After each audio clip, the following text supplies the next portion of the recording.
It's your main man 360 the Poet from the Morning Wood. And are you looking for the perfect drink? Well, you found it.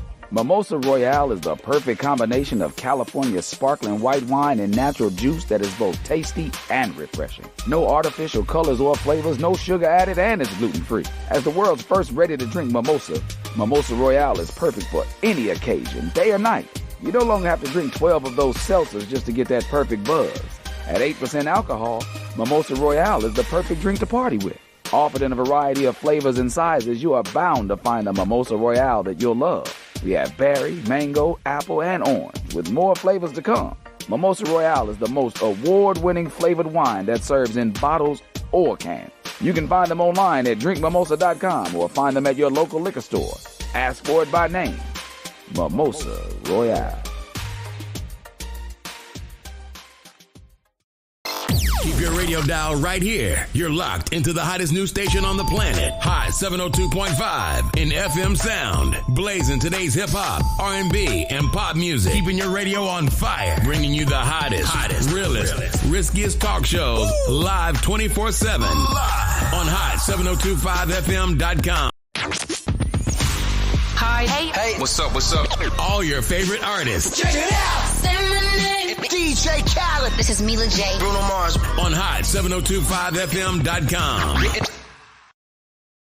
Yo, it's Tavon Greatness Patterson. Want to listen to Hot 702.5 on the go? Download the Hot 702.5 app on the Apple Store or Google Play Store if you got an Android like me. Let's get it.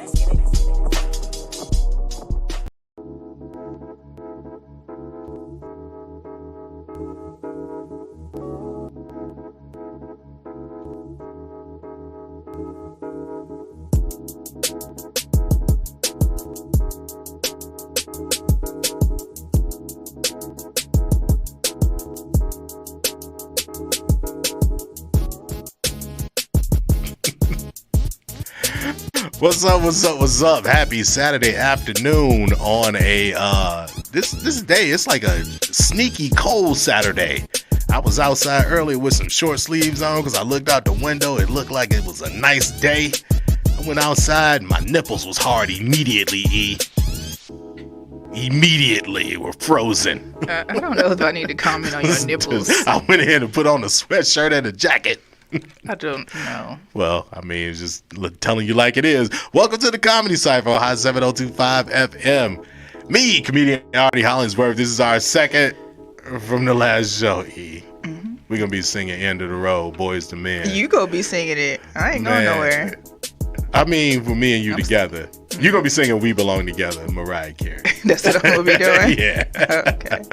Joined, as always, by everybody's favorite homegirl, Big E, pushing buttons. What was that for? That was sarcastic. What was the sign say? Everybody's favorite homegirl. You say, listen. Am I? Listen, Sister Queen, I'm going to need you. Sister Queen. I'm going to need you to protect your peace. All right? You already had the station buzzing and tried to blame it on my energy. That's your energy. My energy is fantastic. Since 10 a.m. My energy and then you come in, here we go. Because I'm electric. E. Right. It's the That's B. what It's it the is. B on your hat. It's buzz. Yeah, bzz.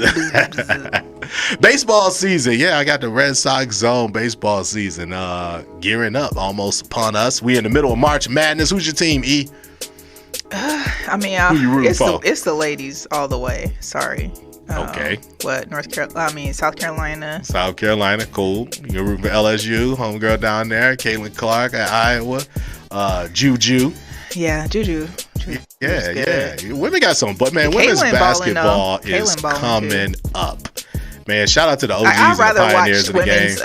women's NCAA March Madness than the fellas. Well, I did watch the fellas last night. But let me. What's this? That's you. Somebody calling you? That's somebody calling us. Somebody calling us. You gonna get that? Somebody calling in to get involved in our insightful conversation. They heard it. We're talking women's college basketball. We get punked on this. We do. That was a drunk dude call. Like, yeah, I want to talk about the Cowboys. Hey, bro, and guess what's probably gonna happen right now? Somebody else gonna call in? No, I was gonna be the drunk dude. Come on, we're gonna talk about the Cowboys today. If you want to talk, it's gonna be. If this is what we're talking about, yeah. Sir. Hello, we're alive. This Dominique, how you doing? See what I'm saying? This can't be real life. This can't be real. Dominique, listen. Dominique, are you AI generated? You keep on calling us from different numbers. We done blocked you. Yes, sir. Why you keep calling us? I call y'all every weekend, though, Kim folks. Oh, we appreciate Ken you. folks. Ken folk. That's Where you your call Ken us folks. from? Where you call us from? This is interesting. We're going to get to know you today. Hey, Kate, can you turn your radio down? Yeah, turn your radio down a little bit. We get a little echo. So where you calling us from? Okay. I can hear you now. Where you calling us from? I copy Wilton. My name is Dominique Edmonds from West Texas, though, Kim folks. West Texas. All right. West Texas. You calling us from West Texas. What's on your mind today? We were talking women's college basketball and the NCAA tournament. You got a team in the tournament? I had to get there. I went to the picnic today, though, Kim folks. I had a good time today, though, Kim folks. I had a good time today, bro. Oh, my God. Yeah. Is this real I already life? know. Okay. Yeah. So let me give you some tips. We got Uncle Ruckus. Let me give you some We got tips. Uncle Ruckus Tips, on the phone. On Saturday I'm afternoon. Get there, Kim folks. That's all. Listen to rap music. Had a good time, though, Kim folks. Who's your favorite rapper? Kim folk. Zero Paul Wall. Paul Wall. I could tell. Paul Wall. Yeah. You said south side of Texas. I can believe it. Why don't you rap some Who Paul are you Wall voting? for us? Who you voting for? I go for J-Dog, my favorite rapper, J-Dog. Who you voting for president of the United States? Mm-hmm. George Bush. You said who? George Bush, so something like that, Kim folks. George Biden. All right. You have a good luck with your vote. Make sure you press the one that say George Biden. All right. Hey, Dominic, don't call us no more. What is really going on? Man, somebody need to get their wings.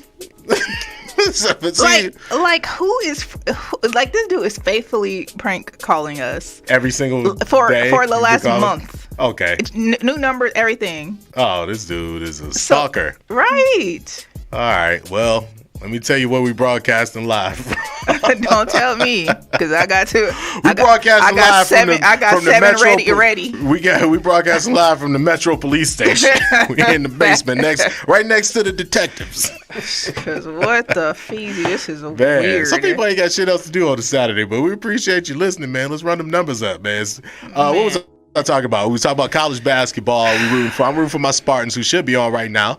Rooting for my Michigan State Spartans, also UNLV, the running Rebels. So we're going to pull for them. Those are my two teams that I'm pulling for. Shout out to the Oakland University, University of Oakland, and their upset win, knocking off Kentucky. So you got Michigan State. That's who you're rooting for? Yeah. 18-14. Yeah, we up. All right. On the banks of the Red Cedar. Michigan State. Shout out to UNLV girls. They're playing right now in LA. Okay. What's the score? I was gonna go to the game. They don't play till 4. Okay. Well, shout out to the Lady Rebels. Yeah, and hopefully then the fellas playing too. They're in New Jersey, right? Mm-hmm. Yeah. So I don't know what region they're in. They sent them all the way to New Jersey. They're in New Jersey. It's crazy. No love. All right. We should have gotten that west so they can have a little bit of home court advantage. People to travel to the game. Man, sheesh. All right, go do your thing then, men's Rebels, ladies Rebels. Go represent UNLV loud and proud. All right. So I wanted to talk about a couple of things before Dominic called us with his bag of bullshit. Yeah, I want to talk about comedy beefs this week because we got more of these shenanigans, as you like to call them. Love to get your opinion on a couple of things. I don't know. Have you seen?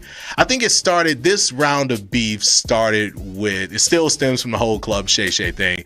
But this one that I picked up on this week involves Godfrey. It involves Faison Love. Again, Corey Holcomb, everybody's favorite target out here or bully.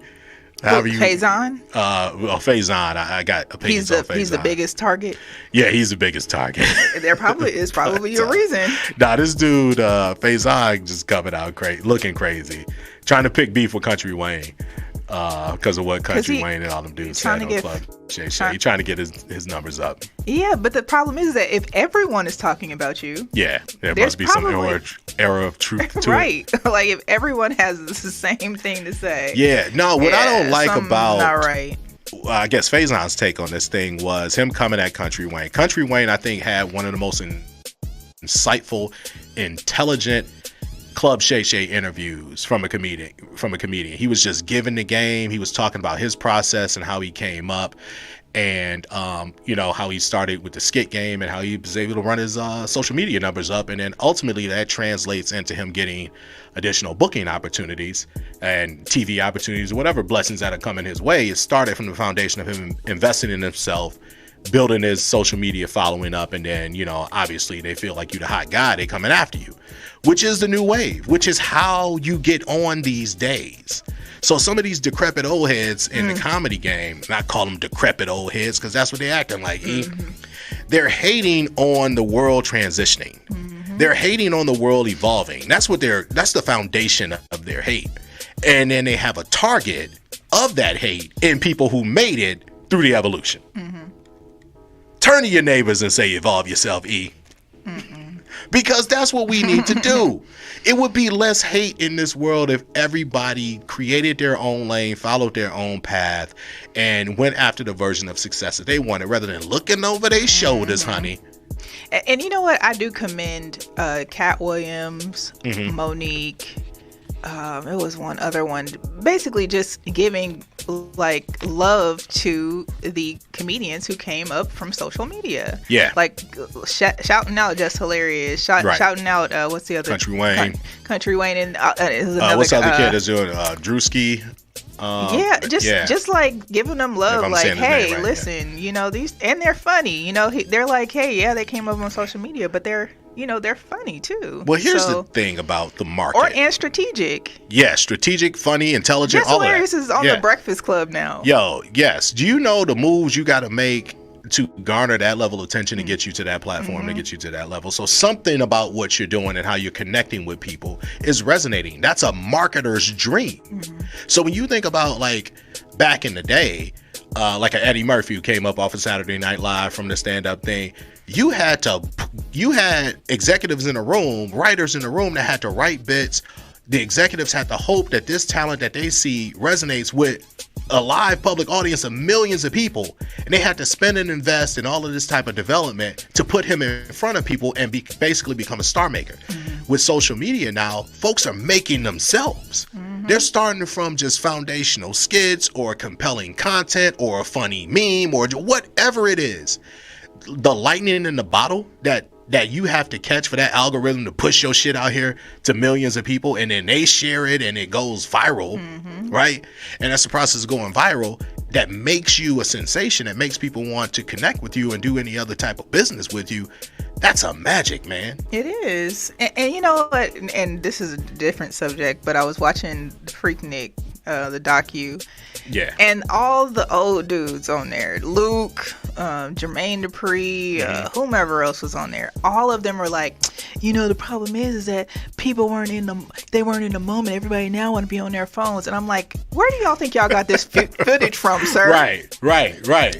Well, like, out there with 900-pound camcorders on their shoulders. I'm like, what are you even talking about? Sir, your whole docu is everything people is documented. Documenting stuff. Right. Like, make it make sense. It's just new media now. Right. It's a new technology now that didn't exist. Right. We're at the perfect age, E. We're the last great generation, Gen Xers. I truly, truly believe that. And I feel like Gen Xers have such a strategic advantage over life in general. We were the last generation to be able to connect with our grandparents, great-grandparents, really learn about, especially if you're Black, really learn about the foundation of who you are. I was talking to my grandmother the other day, who's 94, talking to her about planning a trip to Africa and just having those types of conversations and connections and being solid in who you are. Then we were on the forefront of the technology boom and access to just tons of information. Coupling that where we are of the first generation to really have economic empowerment, like almost a true sense for Black people of economic empowerment and access without a ton of overt racism, right? There wasn't a lot of, when we went to buy our first home, there wasn't a lot of redlining still going on. You know, we had access to student loans, we had access to post-secondary educational opportunities. So the world kind of opened up for Gen X.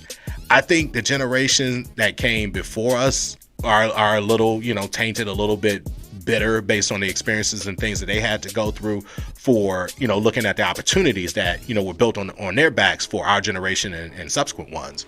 And I think the generations that came after us are just lost in the sauce.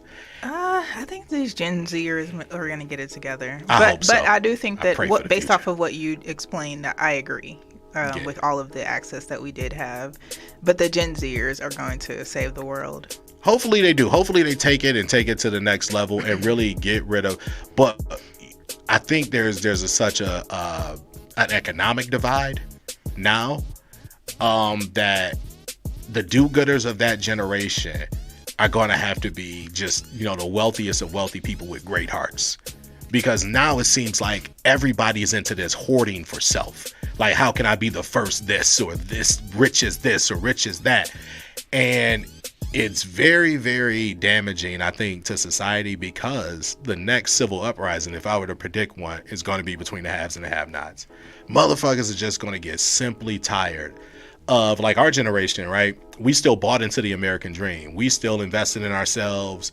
You know, we're still trying to come up and, you know, through educational opportunities, build businesses and those types of things to get access to that American dream. I think right now in this trending economy towards a gig economy, and where AI is just about to take over a bunch of jobs and eliminate a bunch of services and a bunch of things already, we're moving to a gig self-service type of economy. And that's going to displace a lot of people. And they're going to look up and see that you either have to be highly skilled in order to even barely make it by in this society. Anything short of that, you're going to be impoverished. Mm-hmm. And I mean with no hope. So, right. You know, you talk about the conditions of what's going on. You look at what's going on around the world. Look at what's going on in Haiti. Look at what's going on in Syria. Look at what's going on in a lot of African nations, a lot of what they would classify as third world countries. That's exactly what happened. It's the collapse of that economic prosperity for the have-nots that make them revolt against the haves. Mm-hmm. I agree. I mean, there's some things that are up, you know, with Gen Zers, with, you know, going like college, going to school. The Gen Xers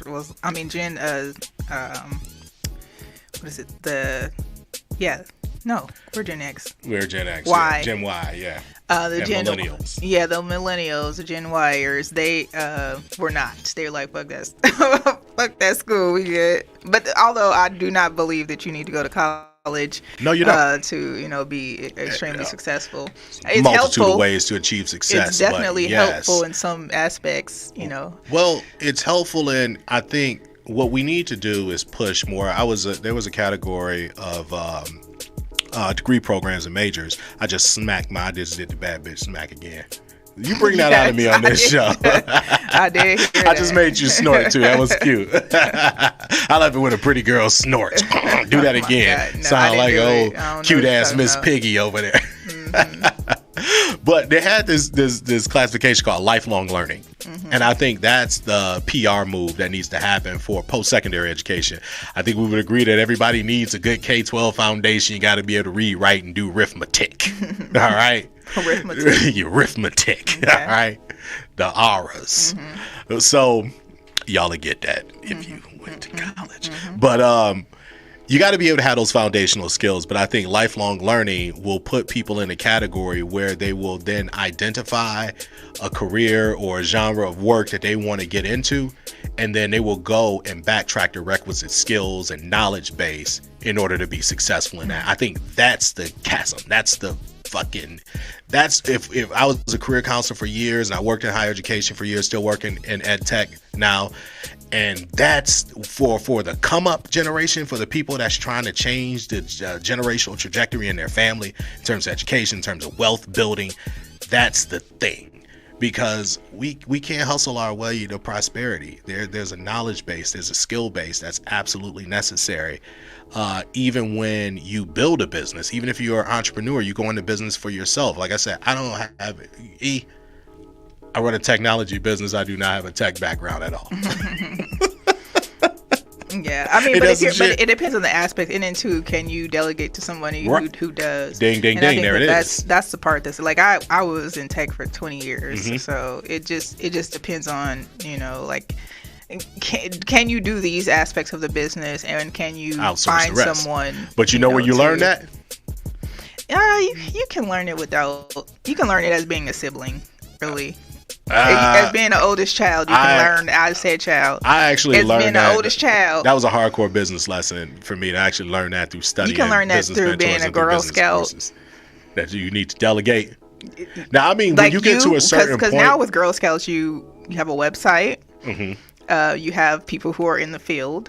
Like you literally got a whole infrastructure team. To sling and cookies. I appreciate that, because that was essentially my first entrepreneur gig, and I have never tasted Girl Scout cookies, by the way. You didn't get high on your own supply? I did not. I have no idea what they taste like, but I did win my free bikes. I only buy them from the chubby girls. I did win my free bikes. I did win, you know, whatever prizes came along with it, but I did not. You was out here hustling cookies and didn't eat them? No, not one. That's a level of discipline. You know, that's why you're successful in life, because you have a level of discipline. That's why I don't do drugs. No, no. Say no to drugs. Just say no to drugs. Say yes to hugs. I told y'all before a couple weeks ago on the show that was a horrible campaign, to say no to drug campaign, because they stopped right there. They put a period right there. They didn't give people no alternative. What do you say yes to? You got to say no to something. You got to say yes to something else. You got all this time on your hands. Well, it wasn't the fried eggs. No, that wasn't it. No. It was like, say no to drugs. This is your brain on drugs. And then you never eat eggs. I don't like eggs, by the way. And that creepy ass McGruff, the crime dog that looked like a pedophile. Any dog. He had a big ass dog in the trench coat. My gosh. That's the best campaign y'all come out with. But yeah, I want to go back. I want to continue the conversation on we were talking about comedy beats, because I really want to talk about the origin. I think people get away from the psychology of the origin of why there's a level of self-hate amongst our culture. And I really want to focus this in on the African-American culture, because that's what I'm a part of. That's what I give a shit the most about. I care about humanity. But in this subject, we want to kind of compartmentalize the conversation to that. So, you know, you ever heard of the term scarcity mindset or deficit mindset, E? Yes. So, what culture do you think has that the most, in your humble opinion? I mean, I guess it could, you know. It's us. I'll go ahead and say it. It's us. You could say it's us, but I guess it could go in different ways. I'm going to say it's us, and I'm going to tell you why it's us. Okay, go ahead. But, and then here's the thing. We can own that, but understanding why that is helps us to understand how it's not our fault. Allow me to explain. Okay, we're listening. Scarcity or deficit mindset comes from a condition where there are limited opportunities, limited resources available to you. All right? So that's where that stems from. That's the foundation of that. So where does that trace back to historically in these very United States of America? Starts with an S, ends with a lavery. That's what it was. That's what it was. Okay. So we were conditioned as a condition of slavery. We were placed in positions where there were a deficit of opportunity. We weren't allowed to learn how to read. We weren't allowed to be married. We weren't allowed to build families. We weren't allowed to build businesses. So those few that were able to gravitate up out of those conditions, right, who were, people looked at them like, wow, look at this shit. Look at what's possible, right? Harriet Tubman. Yeah, right. The Harriet Tubmans of the world. Look at what's possible. And if you study the story of Harriet Tubman, I'm glad you brought her up, because that's where I was going with that. We operating on the same wavelength. We on the same vibe when we talk about slavery. Do you know that Harriet offered some of her family members the opportunity to leave with her? You know what them Negroes told her? We good. Listen, I just had this conversation on one of my shows the other day, and I was like, yo, Harriet was like, I done found a way. Let's dip. Like, we're out of here. We found a way several times. Businesses lines came back, got them, and they were like. No, we don't want to mess nothing up that we got here. We're good. What we got here is good. Some people operate in the mindset of better the devil you know. But going back but that also kind of brings me to Kanye saying that slavery is a choice. Nah, but nobody want to talk. Kanye was way off base with that because he didn't understand the conditions of captivity. He didn't understand what he's missing was what I'm talking about is the psychological indoctrination we don't know of what the slave. The problem with Kanye's statement is that we don't know what part of that whole experience he was referring to. But had he been referring, that's why I think if you're not well versed and studied up, you can't say controversial wild shit. I'm saying like had that. he been referring to it 100 years in, then yes, at that point it was a little bit of a choice. No. Because the psychological indoctrination, those conditions Let's still say exist. 200 years in. Then. We're still suffering from it now. That's why I started there as a foundation. But let's go back to Harriet Tubman. She was like, okay, y'all could choose this. You're making the point. We're making the same point. The reason I started there at the foundation, I wanted to lead us up to the argument that I'm making today with the deficit mindset of how people still have that slave-minded mindset. Mm-hmm. That's why they are haters of people who made it. Mm-hmm. So Harriet made it. You didn't think the motherfuckers was jealous? They didn't have the balls to do what she did. Right. They didn't have the gumption to do what she did. So they didn't have the knowledge, the skills, the experience. All right. Some people made a choice not to learn. Just like we're talking about people not choosing to go to college or the lifelong learning. They chose to be a slave to their condition. Mm-hmm. There we have it. They chose to be a slave to their condition. That's what I'm saying. Yeah. To say that the reason I push back on the Kanye thing and the slavery was a choice is because he says that while wearing the MAGA hat under the white guy dog whistle of blaming black people for the condition of being black. What I'm saying is when you understand the foundation, but that's what they're going to use that as a talking point for. Yeah, but we can't say they're going to set you up. Kanye. I can't say, I heard Ardie say this and this is exactly what he really meant. Like, no, we can leave it as the statement as it was, and we can say yes in some cases. And it was most definitely a choice. And enlightened, super melanated people could see that and could, like the argument you just made, and unpack that. Yes, but for the newspaper written on the 6th grade level for a reason. It really is. Most people are fucking stupid, E. They can't unpack this. Mm-hmm. This is why they need us on a Saturday afternoon. What's my man that called up? Yeah, I see you said it, not me. I said it. That's why they what? Stupid as shit. No, they need you said help. That's why they need us on a Saturday afternoon. They do. They need us on a Saturday afternoon. Glad you said it. I did say it. Okay, keep going. Listen, don't make me shed a tear because it's our second from last show. We will return. Okay, we will return. So the reason I started with the foundation, I wanted to make that claim because we're still suffering from those residual effects of that. And when I see black people hating on other black people, that's the foundation of it. Understanding that foundation. You can't just point to them and blanketly say they're a hater. No, they're operating with a deficit mindset. They're not activated in their own superpower. That's why they can't see the success of another person as an inspiration for their own movement. They see it as, oh, they must have an advantage. They must be gay. They are part of Illuminati. They doing this. Or they were raised with a silver spoon. I have heard that so many my God. times. Motherfuckers will explain away your success like you don't get up with the same 24 hours in the day that they got. Man, goodness. The people that are able to make it are the ones that have activated in their superpowers. Mm-hmm. They're the ones that understood their vision. They're the ones that put the hustle behind their aspirations. And that's how you make it in this world. Now, there are some silver spoon kids.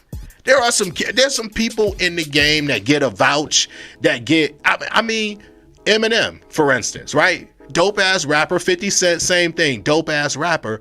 But when they come out with the co-stamp of Dr. Dre, people gonna wake the fuck up and listen, okay? When Drake comes out with the stamp of Lil Wayne, not based on anything you know about Drake, but based on what you know about Wayne that he doesn't associate it with whackness, you're gonna be like, who's this light-skinned nigga with Wayne? And it's gonna make you stand up and pay attention. So that cosign, that extra bump. Right, so if you on Hot 7025, right? Right, and you sit next to E, rubbing shoulders every week. Boom, just like that. You gonna make it. Just like that, you on the big picture on the screen. Because I got because everybody shine. I got the pretty face though. You right. I'm on the big screen. Let's not fool ourselves. Those are facts. Okay. So it's interesting, but yes, the hating is weird. Like when I see Unnecessary. when I see that type of And behavior weird. and even have had it, happen to me, I'm thinking like that's weird because I'm like rooting for us. You know what I mean? Like, man, ain't that some shit? It's This is why I weird. fuck with you. We got the same energy, E. I be, that saying, I root for everybody black. That's so me. Man, for real. That's so me.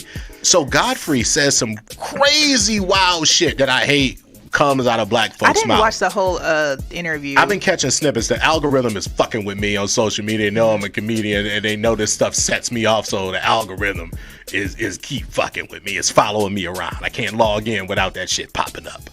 But Godfrey says some shit that really gets under my skin. What'd he say? When black people have this this mindset. He said, "We don't fuck with each other." That's such dangerous rhetoric for black people to put on ourselves. That's just horrible fucking PR. Because it's horrible PR for black people. I've seen Godfrey on Way Up with Angela Yee. Yeah. I've seen him on. Yeah, that's what we're talking on about. Shay. Yeah, after he right now he's on the black Max. man's platform talking about we don't fuck. And the reason, and he said that, and I'm glad you brought that up because that's the part I forgot to mention. He said that under the context of the white comics going on. He's like, Joe Rogan makes these motherfuckers kings and they go on, they share their platforms. I'm like, nigga, you on Shay right now. What are you talking about? I've seen you on the break. I've seen First you of all, on... don't go on Shay and bring up Joe Rogan. Man. And don't bring up Joe Rogan. Period. I mean, I got nothing to do. What Joe Rogan do to you? I mean, saying nigger 44 times on your show within a year is probably, something going on there. Joe Rogan, I don't know what your black friends told you, but there is no N-word pass for white people. It's the GGER. Yeah, with the hard ER. With the hard R. I'm like, sir, okay, one time, you know what, maybe two times. Yeah, Quentin Tarantino. That's where we fucked up. Sam Jackson should have slapped Quentin Tarantino in one of the movies. He probably did. Behind, yeah, okay, that's where we messed up. I blame you, and then they got Sam. it out, and then they had to do the movie. Yeah, and then so it became the thing that some of y'all get a pass. Let me let you know, there's no pass. Yeah, Joe don't get no So pass. one of my best friends in the whole wide world, my boy, don't and go shout on out to my boy. Shay talking about Joe Rogan. Godfrey. Okay. So I'm gonna get back to Godfrey in a minute, but I'm gonna finish this talk because he's my homeboy on my mind. One of my best friends in the world, Ed Lagazinski. Shout out to him. Shout out, rest in peace to his dad. Raymond just recently lost his dad. But Ed grew up close to 7 Mile in Detroit. Mm-hmm. All right. We went to a high school, Ed Lagazinski, Polish kid, right? One of my best friends in the world. We went to all black middle school, all black high school, all of that shit.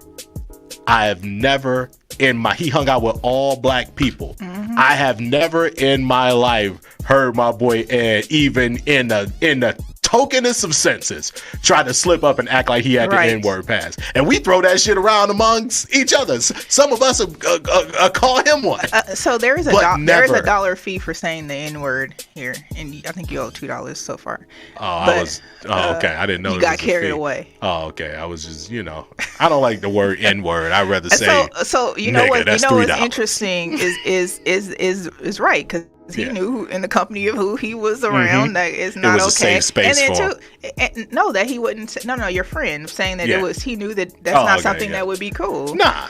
So he didn't even try it. But so I remember one time when we first started the Morning Wood, and we were super raw, but we had a lot of celebrities like that were on with us very early on on that show. And it was like some N-words going here and there. Yeah. And I remember I looked at the comments, and it was a white lady, and she said, "Oh, it's a lot of N-words. I'm out." Mm-hmm. And I was like, "Oh." After that, I was like, "Yeah, I'm not engaging with that anymore," because now it's in the company of others. Like our platform's bigger than than we expected at that point. That's a big thing in comedy. Also, black comics. You come up out of black comic circuit. What's the dude's name? You're doing it with your own people, and then you go to try to work in larger or white clubs or whatever, and you got all of that in your act. What's the dude's name who just got who has the you were just talking about him a few weeks ago too. He was arguing with Corey Holcomb. Oh, Ashley Larry, Donnell Rawlings. Donnell Rawlings. So did you watch his comedy special on Netflix? I turned it on. I think I didn't. He said the N-word at least that's 3,000 times. Yeah. And I was like, the thing is, it's just I got so lost in the N-word, I couldn't even process the jokes. Yeah. Like, I'm like, this is not funny anymore. Like, it really, like, I had to turn it off because I'm like, I can't. I was trying to support in full him. Transparency, I have a few well-placed N-words in my comedy act but as well. Well-placed, but well-placed. Not just it's for saying emphasis. not just saying it as a Yeah, that's not my go. That's not one of my go-to words anyway. My go-to is stupid motherfucker. UFC. That's my go-to, man. I think that's the best. Your phrase. That's the best cuss word. You can use stupid motherfucker like 20 times a day. Because there's a lot of stupid motherfuckers out here. Tell me about it. But yeah, when Godfrey said that, the reason I pushed back on that, and I can give you historical evidence, facts, and figures why that's such an it's like the most ignorant statement that we can say as black people to other black people, right? Because give you a little quiz here, E. I want you to name super successful celebrity black people that came up not off the backs of black culture. Don Lemon.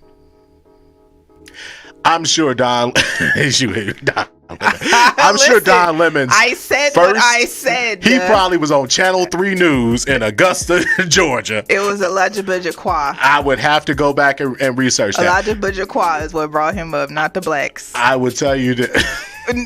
Okay, keep going because I'm winning so far. No, you name one person. You asked me. I said super successful black people, and I asked you for a bunch of them. You came with Don Lemon. Well, that's that was it. my first one. But my point is this.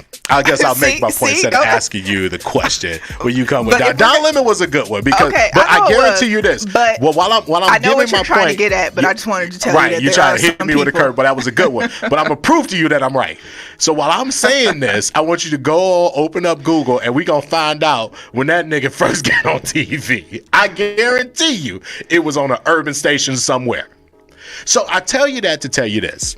The foundation of all the Jackson 5, the Temptations, Eddie Murphy, Bill Cosby, every single black person we aspire to, look up to. I remember when Oprah had nappy edges. They came up because other black people supported them. And then the larger society caught on to them as a cash cow. That's it.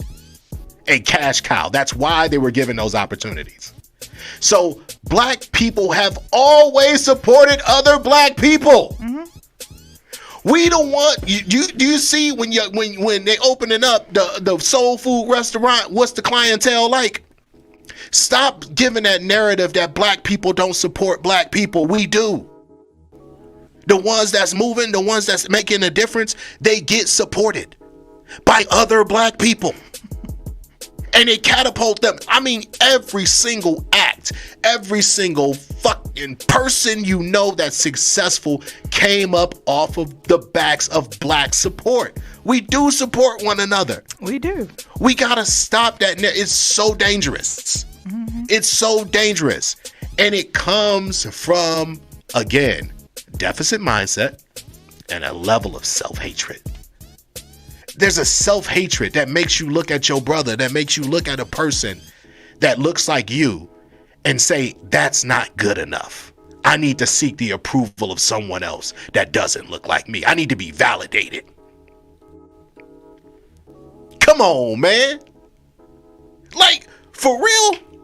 Are we this bad off? The thing is that people are going to say what they're going to say, but it has to make sense though. The shit makes no sense. Yeah, he especially Godfrey, like, sir. Yeah.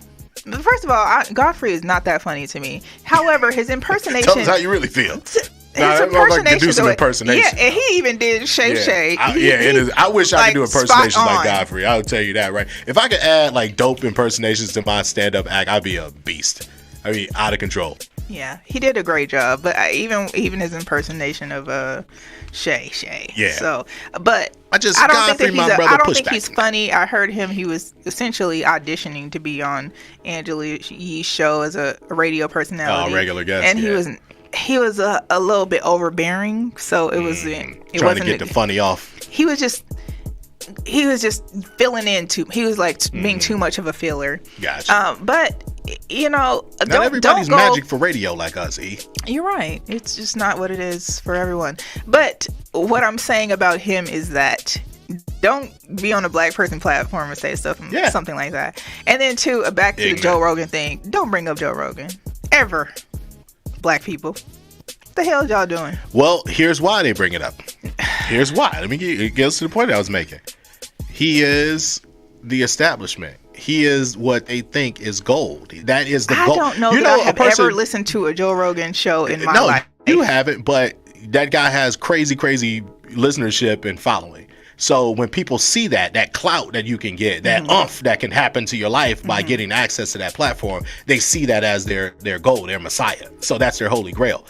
I had a comic tell me one time, now, E, I'm the top fucking producer in Las Vegas. I'm in the top 20% as independent producer in Las Vegas on Eventbrite. I'm running all my own shows. I have a show on the Strip. I had a comic ask me one time, hey man, I see everybody be trying to get on at Jimmy Kimmel's. Why you don't ever be over there performing at Jimmy Kimmel's? I looked at him, E. I pulled my glasses down for dramatic effect and he dropped the music because it was real dramatic. I want to reenact this. Just push pause on the music. I pulled my glasses down real slow, E. And I said, motherfucker, I'm trying to own Jimmy Kimmel's. Turn the music back up, E. So we got different goals in life. Some of us are seeking validation from the establishment. Can you tell me something? Others Why did you have to respond to him that way? Why couldn't you just say, you know what? Why couldn't you deliver it in a different way? Why couldn't you just say? Because he's like, yeah, why you not on Jimmy Kimmel? Like it's like, dang man, you should be over here. Like that's what he was getting at, right?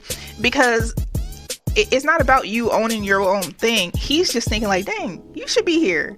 He's like bigging you up at that moment, and then you just kick him down. Nah, it wasn't that way. That's how it came across to you. Yeah. Well, it wasn't that way. But I'm saying, why couldn't you just deliver it in a different way? Well, that's a great question. I'm gonna answer that for you. Here's the reason. I want people in this genre of comedy, I want comics to understand that the talent can empower itself. You don't have to clout chase by aligning your brand or aligning yourself to these so-called established platforms. You can put in the grind work, put in the work to own and build your own. Listen, you preaching to the choir, but I think that was important. So that's the underlying message that I was delivering. You preaching to the choir. I was on another radio station. Somebody said, hey, why are you not on this station? And I said, you know what? It's just important for me to be able to deliver content to people who look like us. In your way. Right. But I didn't have to be like, I'm going to own, Well, I did that. I heart. You know what I mean? But it's... It's satire. I'm just saying, I pulled the glasses off, made you drop the music. It was comedic effect. I just want you to be out here being an asshole. No, I wasn't being an asshole. First of all, that's never me. Nobody will ever classify me as an asshole. No. Just call your wife. Call her Call up. in. I'm so sorry to say your name in the chat. I'm just kidding. My an asshole. If I'm probably an asshole sometimes to some people who are deserving, and I'll own that. I was like, I meant to be an asshole. I'm glad it landed. No, but of course I completely understand what you're saying. But for him, he probably was like, dang, I was just wondering why you wasn't on the ticket. Here's one thing, and I go back to this dude Tyler Perry. One thing I admire and respect about Tyler Perry and in the creation of his own lane was, you go back to his speech at the BET Awards a few years back when he was talking about why y'all were complaining about Oscar so white. I went down to Atlanta and built my own thing. You know what Tyler Perry realized that made him wanted to go to the game, if not the GOAT of the game? What he realized was that, and I'm gonna owe you $4, the nigga pennies are good enough. So juxtapose that let's not act like he didn't co-brand or co-produce with Warner Brothers. That's a smart business play when you get to that level. But what I'm saying is, he built his content, he built his audience off the backs of stories he could tell that resonated with his people. Mm-hmm. That's one thing I respect about him. And he became a fucking GOAT by doing that. He became a GOAT because Oprah Well, that's the cosign. You know, Right. Yeah, everybody's blessings are different. And He that's got the what we were cosigns, saying. like the And Dr. Dre, Eminem, 50 Cent thing. Uncle, what's his name? But Uncle. he still had to, even with that cosign, he still had to go out there and put that work in on his own. So I can't even take anything away from him. And then the strategic co-partnership and the branding, that's just a smart business play. But what I'm talking about, it gets to the point where I really want to, get at that whole notion and push back on what the thing that Godfrey said was that you can become a king in this game by building your own thing, sticking to your own levels of integrity and building it in your own image. You don't have to chase after these platforms that you think could catapult your career. Just be okay with the grind. Like, be okay. Fall in love with the grind. Everybody's chasing the trappings of success. Fall in love with the process of success. Like, let that motivate you. Let that keep you up. I'm stressed out like a mug right now, in life. Like, super stressed. But it's a great stress. And, I had to pull back on the comedy side from the radio because we're about to do two major moves with both my ed tech company as well as Black 11 Entertainment. Major moves. I had to realize I had to cut some things out in life. I don't be hanging out no more. You won't see me you won't see me moving, doing shit if it don't got to do with those things that I want to develop in life as my next level of development. As I'm approaching my 50th year. I set a timeline for myself 5 years ago where I wanted to be. I want to be out the game by 50. 5 years in, we're right there.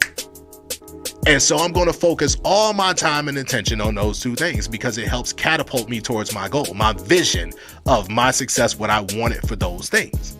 So I tell you that to tell you this. Falling in love with the grind, falling in love with the process of success will help you overcome those days of high stress, of uncertainty. Like when you're running a business, I'm sure I'm preaching to the choir. Sometimes it's more month than revenue.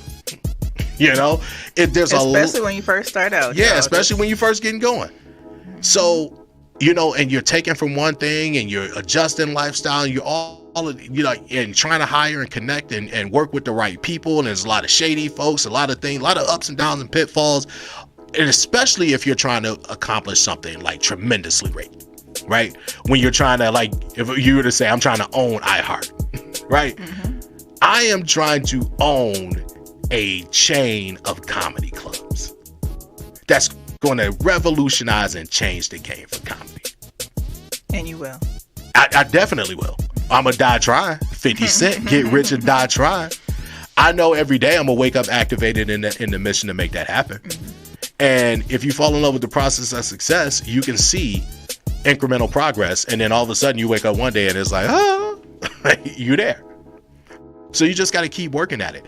But you can't be distracted by, oh, look at this person and the trajectory and how fast they got here, or how much money they're making, or his chain is bigger than mine, or his house is bigger than mine, or this. And you do that comparative looking over your shoulder shit, because you know what that does for you, takes your focus away from your goals, your hustle, your process. Or it could boost you to get to attempt to. You're always inspired. Yeah, you can be inspired by the things that you see.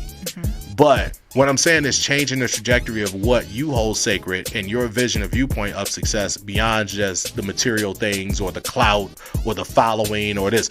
Because I see a lot of these guys, especially and specifically to the comedy community, I see a lot of these guys that want the shine that Kevin Hart has or Chris Rock has, guys that can get movies, or Eddie Murphy or whatever. But in my humble opinion, a lot of them don't have the talent, or when you look at how they move, they couldn't even handle that shit. You know the pressure Kevin Hart's under?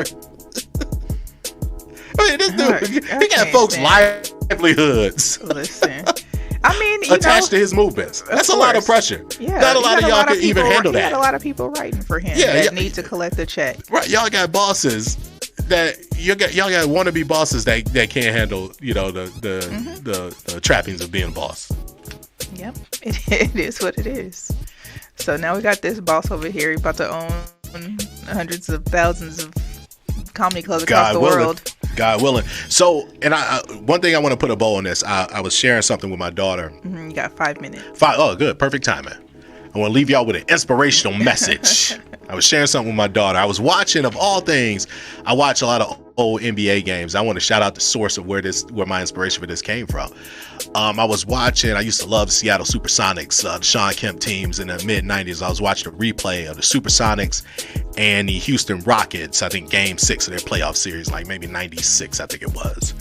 And in the lead into the game, Steve Snapper Jones there was a quote on the chair. It said, "Feed your faith, starve your fear."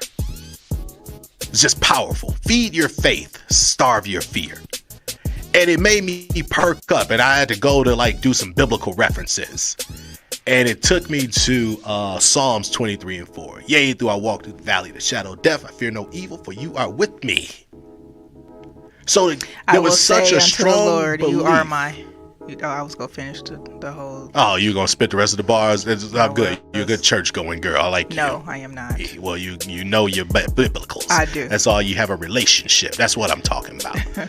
But having such a strong belief in the possibility, right? That you feed that faith, you feed into your belief, and you starve your fear of doubt. Like when I say God willing, or, you know, I know things will happen, or, you know, when you have that such strong belief and understanding yourself that as long as you put the work in, good things are going to happen for you, you're feeding your faith. And when you have fear, when doubt, when depression and all of those things creep in, figure out a way to starve that doubt. Figure out a way to take all of your time and your energy and be so steadfast in your faith and in your goals and in your plans that you have no time left to fear, doubt, and uncertainty. So that's the message I want to leave y'all with today. I woke my baby up. It was late. She was about to go to sleep. She was groggy. And I was so fired up and inspired by that. I woke her up and I was like, I want to share something with you.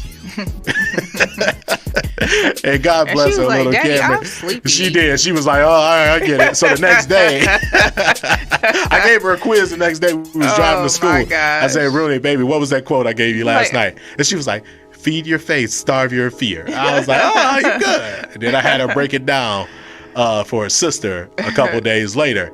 And she broke it down, what it meant. And I feel it was a proud dad moment. So shout out to you, Bruni Bear. Yeah, shout out to you remembering that while you were sleepy. She was groggy too. It was like 10:30. She was like, all right, I'd have been on this iPad for an hour, bro. What you want?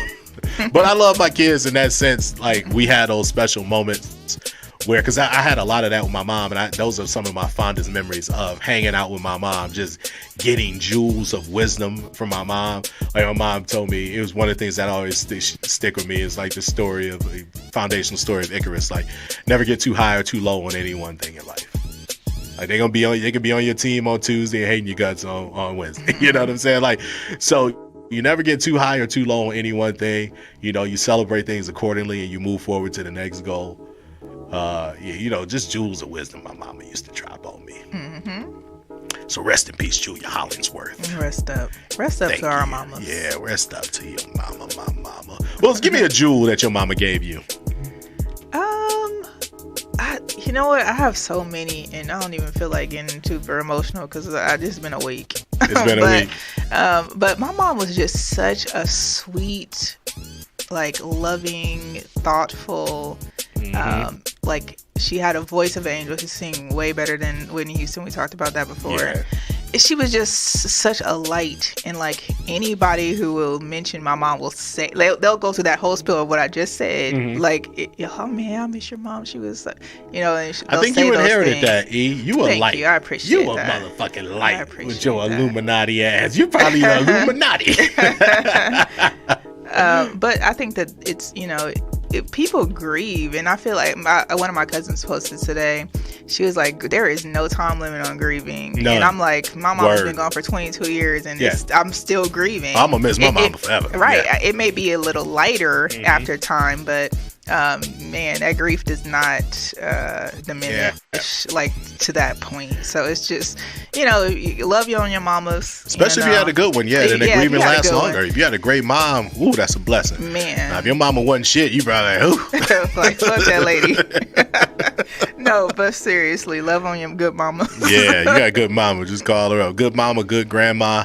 Those are the foundation. And shout out to my mother-in-law. Like she just texted me today. She just checking in on you. Like I got blessed with this mother-in-law for real. Mm-hmm. Like my mom probably was like, that one she good. Yeah, yep. And I'm so thankful for her for real. She's just such a little light and just the encouraging. Well, you know what happens in life, sweet. E? Mm-hmm. What typically happens in life. This is your last compliment of the day. Oh boy. You get what you give. Hey. Like, cause if you wasn't shit, I bet your mama in love, y'all have a whole different relationship. She wouldn't have been shit too. She wouldn't have been shit. Right back in return. She could be a light to everybody else. She's like, but you? Venetian blind to your ass. Well, I'm glad that I'm definitely good stuff. You came from the light, you out here shedding light, and you getting light. Yay, I try. All right, it's been a very positive show, even though we started talking about beef, man. Hopefully y'all learned something about the origin, the foundation, the psychology of beef. Know enough at this point to run your own race, man. Stop looking at other people, what they got. Be funny. Be inspired. Go tell your stories and your jokes on stage, man. And root for everybody black. Everybody black. And just so you know, root for Hot 7025. Always. FM every single day. Every day. We all black over here. You got that right.